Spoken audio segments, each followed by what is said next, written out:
Hello friends, welcome back. तो friends, इस session में हम ये एक तरीके से आप इसको मान सकते हैं, ये पार्ट वन है। किस चीज़ का? पार्ट वन है पॉलिटी का। इसमें हम पॉलिटी के क्वेश्चंस को डिस्कस करेंगे कि किस तरीके से मैंने अपने क्वेश्चंस को अटेम्प्ट किया, क्या मेरा तरीका रहा और किस तरीके से मैंने कुछ क्वेश्चन जो हैं आपको लगता होगा कि सही करें या गलत करें। बिकॉज फ्रेंड्स, आप लोग डिफरेंट डिफरेंट आंसर्स की इसको डिफरेंट फैकल्टीज़ के लेक्चर को आप लोग सुन चुके होंगे अब तक, जितना मैं मानकर चल रहा हूँ, ठीक है ना। तो बीइंग अगर आप न्यू एस्पिरेंट हैं या फिर आप देख चुके हैं, तो आप एनालाइज कर सकते हैं कि एक एग्ज़ाम प्रेशर में जो एक पर्सन पेपर को करता है तो उसकी क्या पोजीशन होती है, वो कहाँ पर यूपीएससी उन्हें कैच देता है। आप लोगों ने इतने सारे डिफरेंट व्यूज़ सुने होंगे, तो आपको देखकर पता चल सकता है कि मेरी कहाँ वीकनेस रही, कहाँ स्ट्रेंथ रही, उस चीज़ को देखते हुए। और आपने इकोनॉमिक्स वाले जो हमने पार्ट वन पार्ट टू में दोनों पार्ट बनाकर उसे सॉल्व कर लिया था, उसका रिस्पांस आपका भी बहुत अच्छा मिला फ्रेंड्स। तो चलिए क्वेश्चन 77 से हम शुरू करते हैं। ये मैं आपसे बता दूं आपको कि हम सेट ए जो है वो डिस्कस कर रहे हैं, कौन सा, 2021 का पेपर का। ओके, चलिए।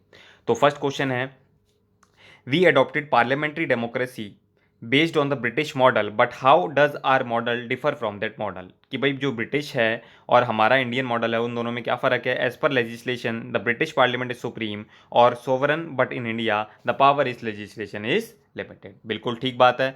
तो कहीं हद तक मुझे ये बात ठीक लगी।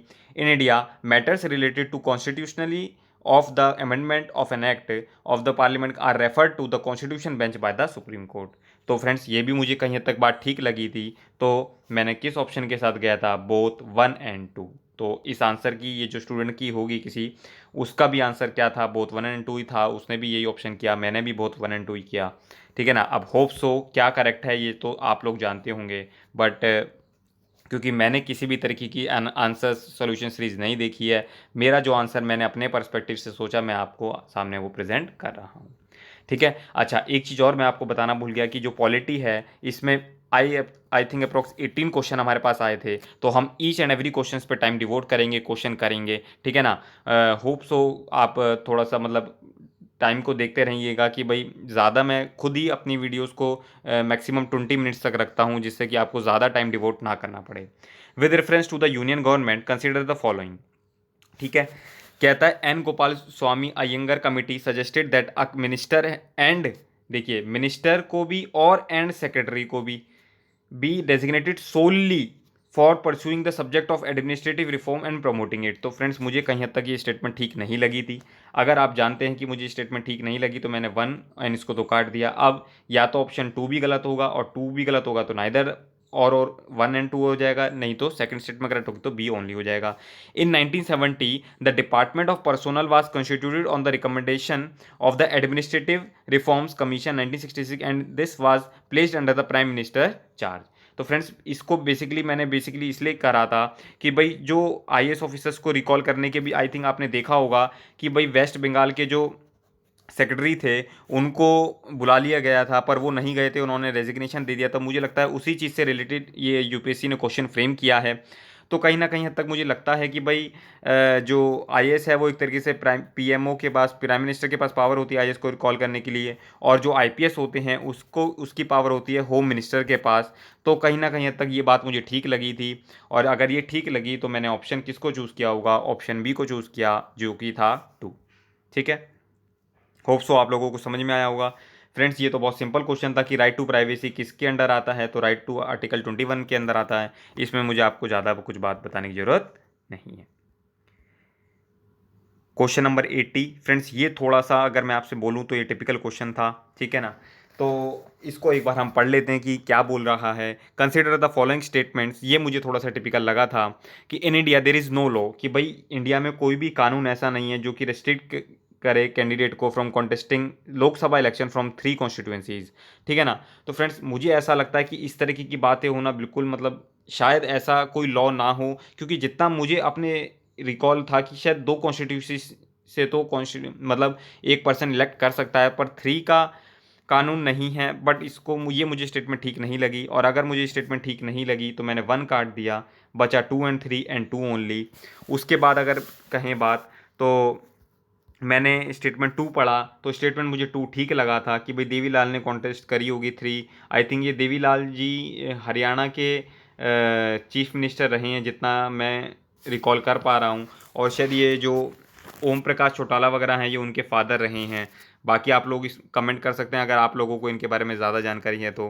फिर थर्ड स्टेटमेंट जब हम पढ़ते हैं, as per the existing rules, जो एग्जिस्टिंग रूल्स बने हुए हैं, if a candidate contest in one Lok Sabha election from many constituency his her party should bear the cost of by elections to the constituency vacated by him her in the event of him her winning in all the constituencies. तो friends ये मुझे statement कहीं ना कहीं हद तक ठीक नहीं लगी थी, तो मैंने भी कौन सा ऑप्शन लिया था, मैंने भी B second option choose only किया था। ठीक है, अब फ्रेंड्स आप देख रहे हैं कि 78 का भी बी रहा, इसका भी बी रहा, तो ये कोई क्राइटेरिया ऐसा नहीं कि भाई आप अगर इससे पहले क्वेश्चन का बी करा है तो बी करा है तो कोई दिक्कत नहीं है। अगर ऑप्शन आपको आंसर आपकी लॉजिकल रीजनिंग से अगर ए आ रहा है तो आप उसको ए करेंगे, और बी आ रहा है तो वो बी ले सकते हैं। ठीक है, चलिए फिर 81 क्वेश्चन की बात कर लेते हैं। 81 कहता है राइट टू द सिटी आपका क्या होता है।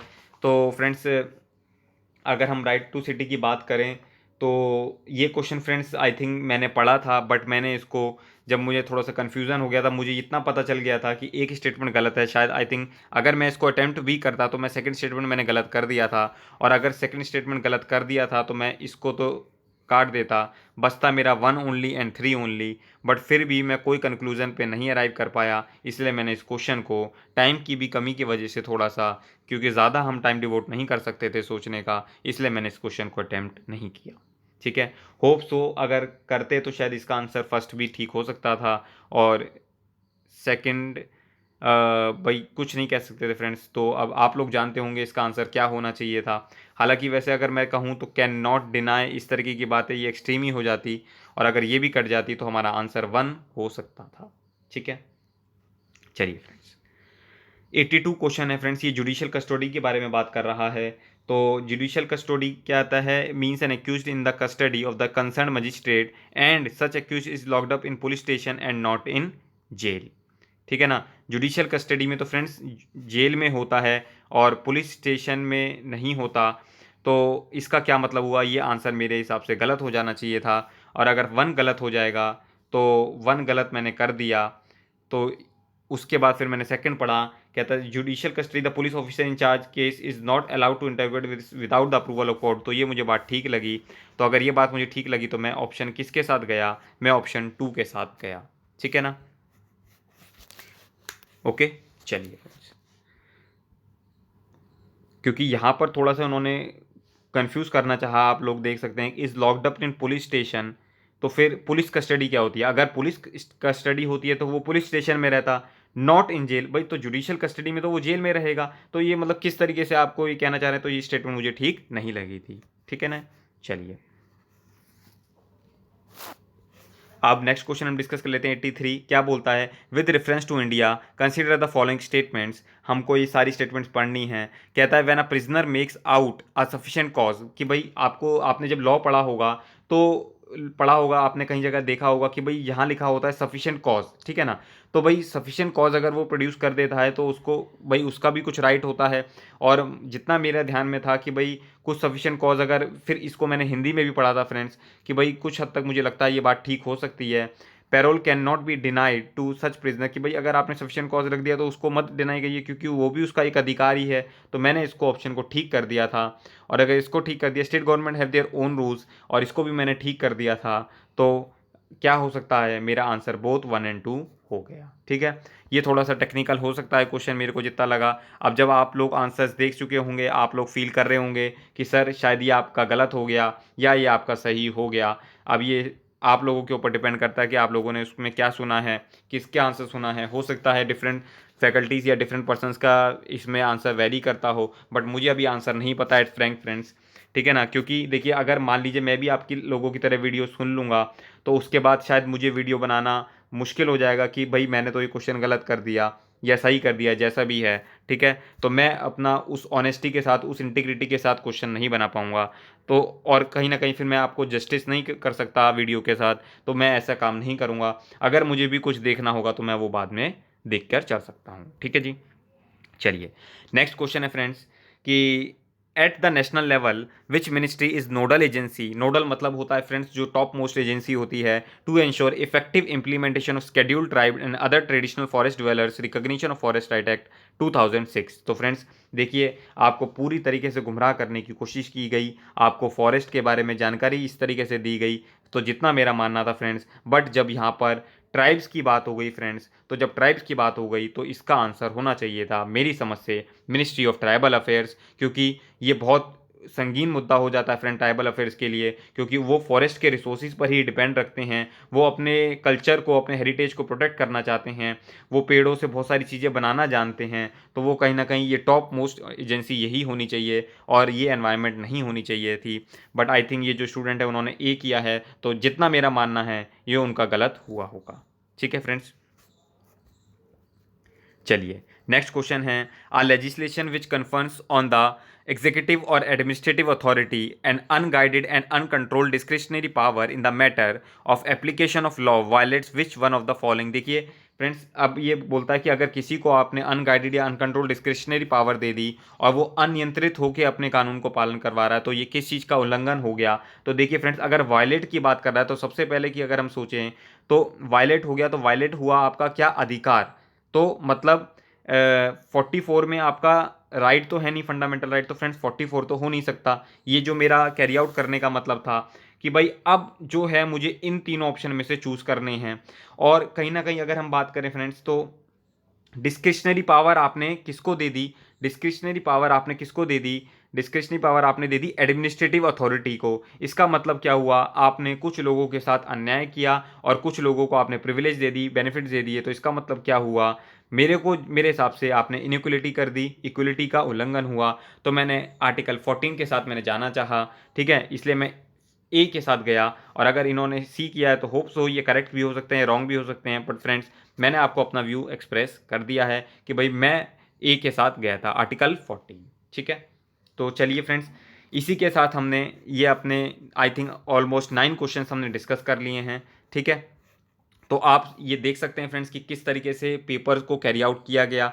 अब जो जो ये सब चीज़ें दिमाग में मेरे कैलकुलेशंस चली या जो मैंने सोचा, आप उस चीज़ को सोच सकते हैं कि देखिए अब आपको आंसर सही बताकर आपको बता सकते हैं कि भाई आप ये काट देते, ये काट देते, ये करेक्ट कर देते। तो फ्रेंड्स इस तरीके से कहना बहुत आसान हो जाता है, बट जब आप एग्ज़ाम में होते हैं तो उस माइंड के साथ, उस एक्टिविटी के साथ वहाँ जा पर आपके जो इतना प्रेशर होता है कि कुछ क्वेश्चंस आपको जब नहीं भी आते, मान लीजिए आपने एनवायरनमेंट का सेक्शन उठा लिया, आपको 4 क्वेश्चन आपने देखा कि भाई मुझे नहीं आते, तो वो जो प्रेशर क्रिएट हो जाता है माइंड में फ्रेंड्स, उसका फिर कोई एक अनबीटेबल सोल्यूशन नहीं मिल पाता। इसलिए ट्राई कीजिए जैसा मैंने किया, सबसे पहले मैंने इकोनॉमी के क्वेश्चन किए थे, फिर मैंने पॉलिटी के क्वेश्चन किए, और साइड बाय साइड फिर उसके बाद मैंने बाकी के सब्जेक्ट्स को एलोकेट किया अपना टाइम, और इस तरीके से फिर मैंने कैरी आउट किया। हाँ, मैंने ईच एंड एवरी क्वेश्चन को भी पढ़ा था, किसी भी क्वेश्चन को छोड़ा नहीं था, और इसी तरीके से मैंने अपने पेपर को पूरा कंप्लीट किया था। ठीक है फ्रेंड्स, तो चलिए फ्रेंड्स, इसके पार्ट 2 में हम 86 क्वेश्चन से डिस्कस करेंगे। ठीक है, मैं नहीं चाहता आपके लिए वीडियो बहुत ज़्यादा लंबा बने, तो 86 से लेकर हम अप्रॉक्स 94 क्वेश्चन तक हैं जो कि पॉलिटी से रिलेट करता है, वो हम डिस्कस करेंगे। तो फ्रेंड्स मिलते हैं नेक्स्ट लेक्चर में, तब तक के लिए all the best, God bless you all. आप पढ़ते रहिए, कोई भी आपको इशू आता है प्लीज़ आप कमेंट कीजिए, अगर आपकी कोई रिक्वायरमेंट है, अगर आप चाहते हैं कि इसी तरीके से कोई पुराने पेपर का 2020 का भी एनालिसिस करना है, तो मैं अपना टाइम देख कर आपके लिए थोड़ी सी एनालिसिस लाऊंगा कि अगर मैं 2020 में एग्जामिनेशन दे रहा होता तो शायद मैं किस तरीके से उसको एग्जामिनेशन को कैरी आउट करता। तब तक के लिए फ्रेंड्स थैंक यू।